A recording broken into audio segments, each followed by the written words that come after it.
Se viene dura la cosa, así que vamos a estar conversando en profundidad de lo que sucede con los combustibles, cuáles son los factores y también la proyección que se puede tener. Estamos junto a Jorge Germán, director de Germán Consultores. Jorge, muchas gracias por acompañarnos en Mirada Económica. Buenas tardes, muchas gracias por la invitación. Bienvenido. A ver, como primera pregunta, ¿estás de acuerdo con que las próximas semanas podríamos ver cómo los combustibles, específicamente también la parafina, el gas licuado, podrían seguir subiendo su precio?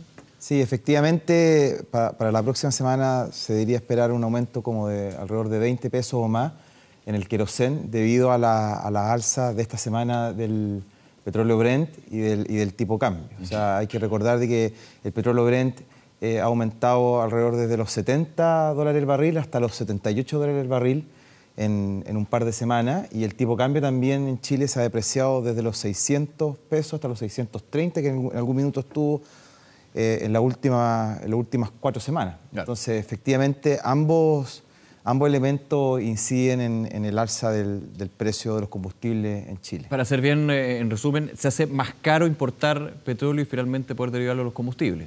Claro, efectivamente.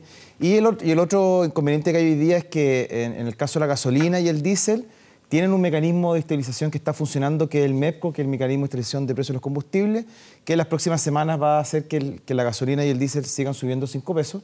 Pero en el caso del querosén está cubierto por otro fondo, que es el Fondo de Estabilización de Precios del Petróleo, que es el primer fondo de los años 90 que se utilizaba para amortiguar los vaivenes del precio del petróleo. Y ese fondo hoy día tiene 1,2 millones de dólares para entregar subsidios, prácticamente no es nada de dinero, no está funcionando ese fondo. Entonces, la única manera de amortiguar el alza hacia adelante del querosén que ustedes han estado mostrando en las proyecciones es que el Ejecutivo lamentablemente tiene que inyectar recursos para poder subsidiar el querosén las próximas semanas. Justamente en ese sentido, Jorge, lo mencionamos en la presentación, tú lo estás diciendo ahora, la parafina está con un sistema de estabilización que es de data de 2 décadas. ¿Hace cuánto tiempo que está el mecanismo? Comienzo de los 90. Comienzo de los 90, prácticamente 30 años. ¿Se puede sumar al MEPCO la parafina si uno lo mira como consumidor? ¿Se puede llegar y subir un combustible al mecanismo de estabilización? No es así, solamente la salida que mencionas tú de inyectar a este fondo que ya tiene casi 30 años sería el único mecanismo, o se puede hacer un cambio para sumar la parafina al MEPCO, que lo que hace el MEPCO al final es amortiguar alzas o caídas, ¿de acuerdo? No son mayores, como lo vemos todas las semanas en el petróleo y en el diésel, no son mayores a 5,7 pesos, en la benzina, perdón.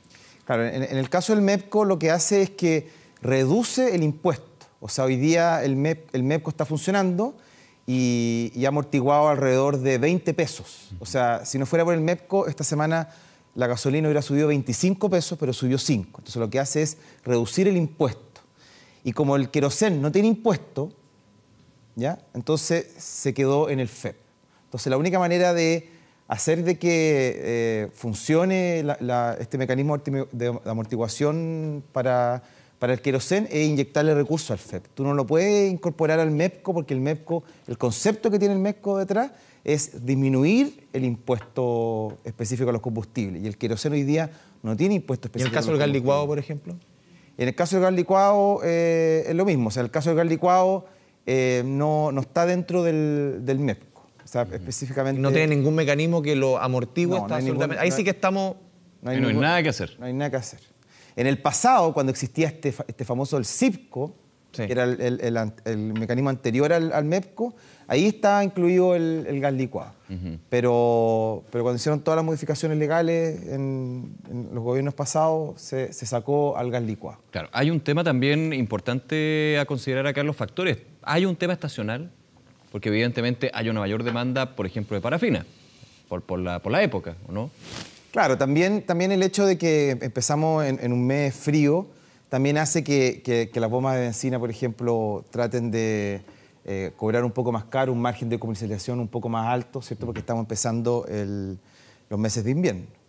Pero ese es un factor estacional típico, yeah, que puede ocurrir hacia adelante. ¿Cuánto puede afectar aún más ya el precio del petróleo que estamos viendo ahora, no solamente el WTI, el Brent, todos los tipos de petróleo que se cotizan en el mundo, el tema de Irán con Estados Unidos, los recortes que han habido de parte de los países productores, los 14 mayores países productores casi del mundo? ¿Cuánto puede afectar y seguir afectando a futuro en el precio del petróleo de aquí, no sé, me imagino, a 2, 3, 4 meses, lo que resta de año? Básicamente lo que ha hecho subir el precio del petróleo esta última semana es el hecho de que Donald Trump anunció de que no quiere renovar el acuerdo nuclear que tienen con Irán. Entonces el mercado, eso le generó mucha incertidumbre y no se sabe qué tipo de embargo va a llevar a cabo con Irán, como se hizo en el pasado. Él lo que está haciendo es una movida política de no seguir con un acuerdo que hizo Barack Obama. Lo otro también que llevó esta semana al alza el precio del petróleo a nivel internacional es que bajaron fuertemente los niveles de inventario en Estados Unidos. Pero también hay que ver que estamos en un contexto muy distinto que hace 5 años atrás, que es la evolución del aumento de la producción de petróleo en Estados Unidos, que se llama este petróleo de esquisto, que el shale oil, el shale oil, que se hace a través de perforar la roca. Y ha aumentado fuertemente la producción de petróleo en Estados Unidos. O sea, a Estados Unidos no le afecta mucho lo que pasa en el mundo. No le afecta, pero también con estos precios tan altos, en un par de semanas más, un mes más, va a empezar a aumentar la producción en Estados Unidos. Entonces yo no veo que el precio siga un alza en torno, por ejemplo, que llegue a los $100 el barril. No le conviene a Estados Unidos. Claro, como hay unas estimaciones de Bank of America que dice que podría llegar a los $100 el barril. Hace 4 años, de hecho, estaba ahí. Estuvo en 148 el año 2008, si no me equivoco, en julio. En 10 años. Claro, a mediados del 2014 se vino esta baja fuerte del precio del petróleo desde $110 el barril hasta 40 que llegó a estar, por la incursión del petróleo esquisto, este petróleo, esta forma nueva de obtener petróleo. Entonces, con precios de $70 el barril o más, es muy atractivo aumentar la producción en Estados Unidos en estos yacimientos especiales que hay. Entonces eso debería ayudar a contener parte de la disminución de oferta que se podría dar en el Medio Oriente. Claro. ¿Ya? O sea, es atractivo. O sea, la situación es distinta a cuando, como decía Andrés, el 2008 llegábamos a más de $140 el barril. Sí, o sea, completamente distinta. Ya.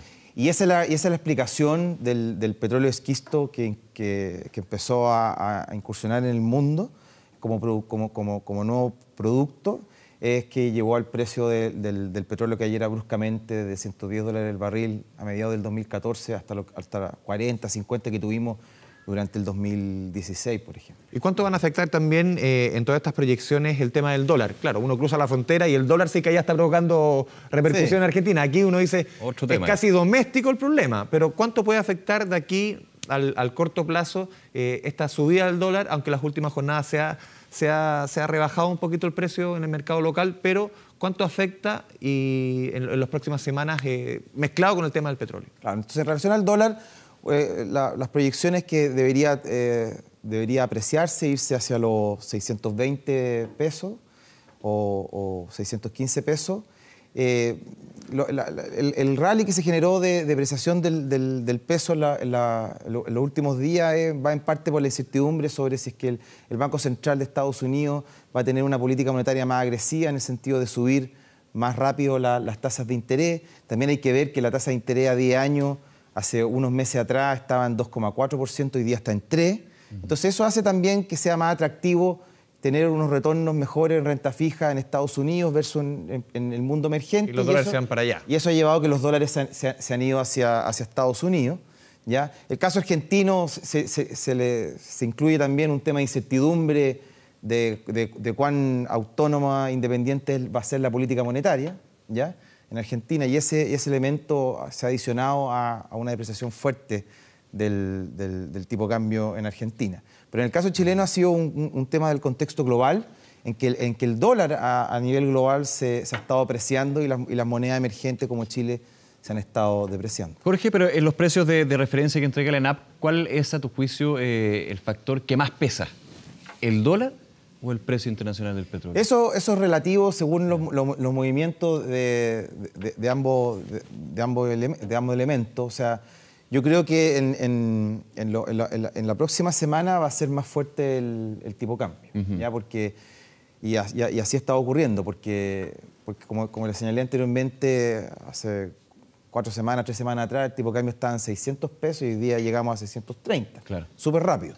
Entonces ese elemento debería tender a incidir más principalmente hacia adelante con el precio de los combustibles. Pero es un hecho que las próximas 2 semanas va a seguir al alza el precio de la gasolina, 5 pesos, y el querosén debería subir 20 o más la próxima y subsiguiente, a menos que se le inyecten recursos al Fondo de Estabilización de Precios del Petróleo para que empiece a funcionar y dé subsidio a ese combustible que, como todos saben, es bastante utilizado por la población de más escasos recursos. Pero en términos de monto, cortito Nicolás, en términos de monto, ¿cuánto? Hoy día tú decías al principio tenía 1,2 millones un fondo que al final 1,2 millones le debe servir para re poco para amortiguar. Sí.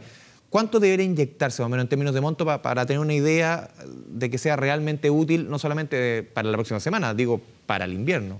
Claro, bueno, ahí eso va a depender de cómo siga la evolución futura, y hay que hacer proyecciones del cobre del petróleo y el tipo cambio. Y ahí tiene que ver los técnicos de Hacienda a ver cuántos recursos. Hoy día está de moda el ajuste fiscal, apretarse el cinturón, unos pasajes en avión de por medio. O sea, está complicada la discusión para llegar y eso quería yo. Más que una decisión financiera, termina siendo una decisión política. Es una decisión, claro, evidentemente una decisión política de inyectar los recursos al FEP para empezar a subsidiar el queroseno. O sea, la coyuntura actual no es la mejor para el ministro de Hacienda.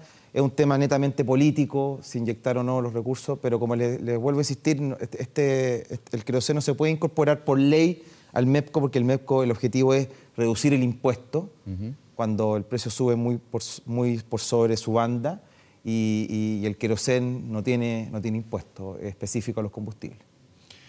Don Jorge Germán, gracias por tu presencia aquí en Mirada Económica, siempre una mirada bien aterrizada sobre algo tan rutinario como es el tema de los combustibles. Te agradecemos tu presencia acá.